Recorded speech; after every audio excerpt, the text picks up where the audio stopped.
Students, kumusta? I hope you're doing fine. So today we are going to discuss about how to calculate body mass index using different units. So sa last video, tinuruan ko kayo kung paano mag-calculate or mag-compute ng body mass index, pero yung mga examples yung example na meron tayo doon ay only itong mga units lang, kg and meters. Pero since marami tayong units na ginagamit sa weight and height, I will teach you kung paano yun kinukompute using this formula.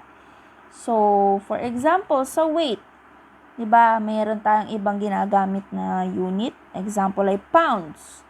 So, ituturo ko sa inyo kung paano mag-compute ng BMI kung ang given sa weight ay pounds. Same naman sa height. So, meron tayong different units, inches, centimeters, and feet. So, pag ito naman ang given sa inyong height, ay tuturuan ko kayo kung paano ito gagamitin sa formulang ito. So, ito kasi yung standard formula. So, BMI is equals to weight, pero ang kanyang unit ay kg. And over height, ang unit na ay meters. So, ayan. So, let's move on to the examples. Okay. Number 1 example. Kunyari, ang iyong weight ay 50 kg and the height is 1.52 meters. So, ulitin lang natin yung examples last video. Itong using this units.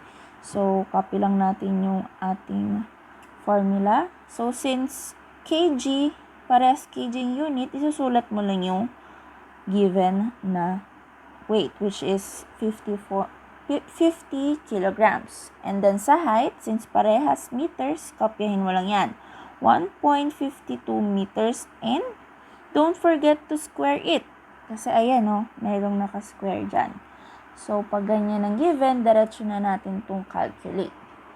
So, if you have a scientific calculator, madali lang po yan i-compute. So, kung paras tayo ng calcu, pindutin mo lang po ito.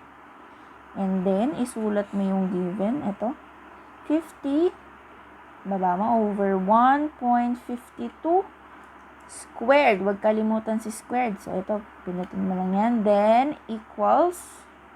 And if ganyan ang sagot, pinutin mo lang itong S to D. So, that's the answer. 21.64. Okay, so nakuha na natin yung BMI. And from that, masasabi na natin, malalaman natin kung siya ay underweight, normal, or obese. Okay? So, tingnan natin yung range. So, saan nagpo-fall yung 21.64? Sa normal weight. So, masasabi natin siya ay may normal weight. Ay naman, sa different unit, unahin muna natin sa height. So, for example, inches ang given na height. Paano natin i-compute yung BMI? So, for example, weight is 50 kilograms, height is 60 inches. So, dapat itong inches ay ma-convert natin sa meters kasi ang nasa standard formula ng BMI ay meters. So, dapat itong inches mako-convert mo muna sa meters. So, itong pinakita ko kanina, ito yung gagamitin natin. Para itong inches ay maging meters. So, balik tayo sa example. If ganyan, kopyahin mo lang tong given, 60 inches.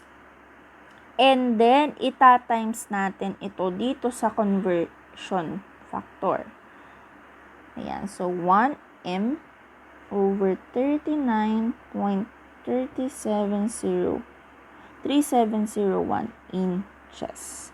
So, to check if tama ba yung pagkakalagay mo nito, ay dapat kasi matanggal mo yung inches, diba? So, dapat yung inches ay nasa baba para ma-cancel mo to pag nag-cross multiply ka. And then, ang matitira na lang ay yung meters na nandito. So, don't forget again the squared. So, i-ganyan natin, squared. So, sa cycle, madali lang tong i-compute. Hindi mo na kailangang isa-isahin kasi pwede mo na i-input ito lahat dito. So, paano po yun? Pindutin mo lang uli ito. Tapos, input mo lang yung values. So, gayahin mo lang. So, mayroon ditong parenthesis. And then, 60 times. May fraction dito. So, pindutin mo lang yan. So, 1. And nasa baba ay 39.3701. And then, close parenthesis. And, don't forget the squared. So, yan. Then, pindutin lang natin itong equals. And then, yan na po yung sagot. BMI is equals to 21.53. So, let's check if this person is underweight, normal weight, overweight, or obese. So, ito ay nagpo-fall sa normal weight. Kasi included siya dito sa range eh. So, we can say na this person is normal weight. Okay, nagigets? So, let's proceed naman sa centimeters. For example, centimeters ang given na height. Kasi diba, tinatanong yung height, minsan ang sinasagot ay centimeters, diba? So, let's try if centimeters yung given na height. So, for example, ang weight mo ay, sige, 50 na lang ulit, 50 kg. And then, your height is, kunyari, ay 152 centimeters. Yan. So, kunyari, yan yung height. Paano natin to i-compute dito sa formulang to? So, same lang. Same concept lang doon sa ginawa natin. Kaya lang, ang gagamitin natin conversion ay ito na po. 1 meter is equals to 100 cm. So, let's do kanina ulit yung ginawa natin. So, weight 50 kg ulit. Since same unit sila. And then, sa height, kopyahin mo lang ulit to 152 cm and ita-times mo siya doon sa conversion. So, 1 meter is equals to 100 cm. And then, close parenthesis to, since pares to ng unit, cross out mo yan, cross multiplication. And then, ilagay sa calculator. So, again, yan. Close, 152 times 100 and close, and then squared. So, the answer is 21.64. So, again, ano kayang classification niya siya ay normal weight. So, nagigets ba yung concept? So, ang sikreto lang naman dyan, dapat alam mo yung itong mga conversion. Okay, so let's try naman sa feet. Ayan kasi yung kadalasan na ginagamit sa height. So, for example, weight ay same lang din, 50 kilograms. And then, ang height ay, for example, ay 5 feet. Try natin kung 5 feet. So, again, BMI is equals to 50 kg and equals to 5. Kopyahin mo lang yung 5 feet. And then, times saan? Dito naman. Sa conversion na to. 1 meter is equals to 3.28084 feet. So, kopyahin lang natin yan. 1 meter, 3.28084 feet. And then, close, squared. And then, cancel, and calculate. Ulit. So, lagay lang natin sa calcu. Times 1 is equals to 3.28084 and equals, tadan! So, yan po yung BMI niya. And this is also normal. So, sana nagets po itong concept natin, on how to compute BMI using different units. So, last, itry naman natin itong sa weight. So, same concept lang, pero weight naman po ang pinag-uusapan dito. So, for example, ang weight naman ay, ang given ay pounds. So, for example, 100 pounds, 110 pounds, and then ang height mo ay, for example, meter, and 1.30 meters. So, let's try. So, BMI. So, since ito namang weight, yung iba yung unit, ito naman yung i-convert mo to kg. So, ang gagamitin nating formula ay ito.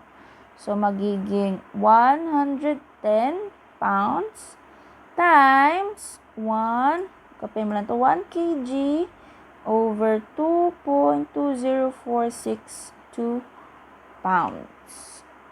Yan. And then, ito naman, copy mo lang siya kasi para sila ng unit. 1.30 meters. Huwag kakalimutan si squared. And there you go. Cancel mo tong dalawang to kasi magkaparehas. And then, tingnan natin sa calcu.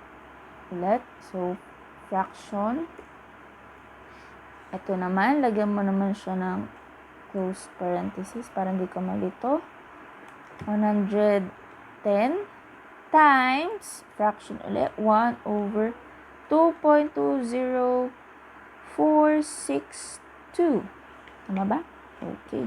And then, close parenthesis. And then, 1.30 squared. Huwag kalimutan si squared. And then, the answer is, ang BMI niya ay 29.52. So, let's see. Saan siya? Nagfo-fall. 29. Tingin ka dito.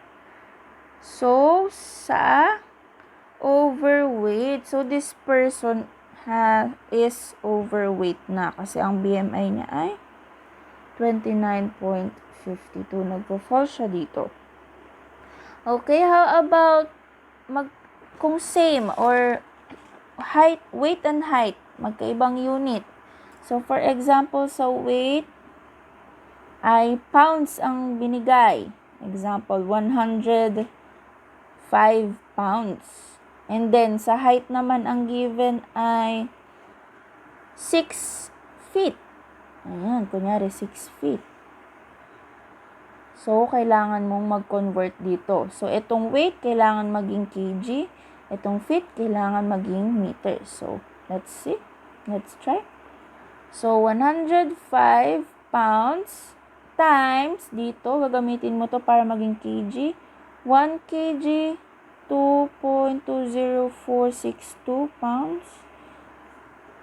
Siyempre, makakancel na tong pounds para kg na lang matira. And then, sa baba, 6 feet times, tingin ka dun sa conversion mo. Ito, 6 feet. Ito, ay ikopyahin mo dito. So, magiging 1 meter, 3.28084 feet. Close open. And then, huwag kalimutan si square. Then, cancel mo na to para meters ang matira. So, let's try sa calcu. Close parenthesis, 105 times fraction 1, 2.20462. Tama ba? Yan. And then sa baba, close. Then 6 times fraction 1, 3.28084. Tama ba? 280. Yan. Then, squared. Huwag kakalimutan squared. And then, equals. Ang sagot ay, ang BMI niya ay 14.24. So, ibig sabihin siya ay underweight. So, si kuya, itong person na to ay underweight. Kasi ang tangkad niya ay 6 feet siya, pero ang weight niya ay 105 pounds lang. So, underweight siya. So, that's it. I hope ay naunawaan niyo po kung paano mag-calculate ng body mass index. So, importante lang naman dyan ay huwag kayong malilito sa formula and dapat alam niyo itong mga conversion factors. Ano? And paggamit ng calcu. Okay, kung gusto nyong malaman kung paano mag-mano-mano nito, kung wala kayong scientific calculator, comment down below para magawan ko kayo ng video. And that's it. If may questions, just comment down sa ating comment box. And thank you for watching. I hope may natutunan kayo and makatulong ito sa studies nyo. Good luck and God bless. Bye!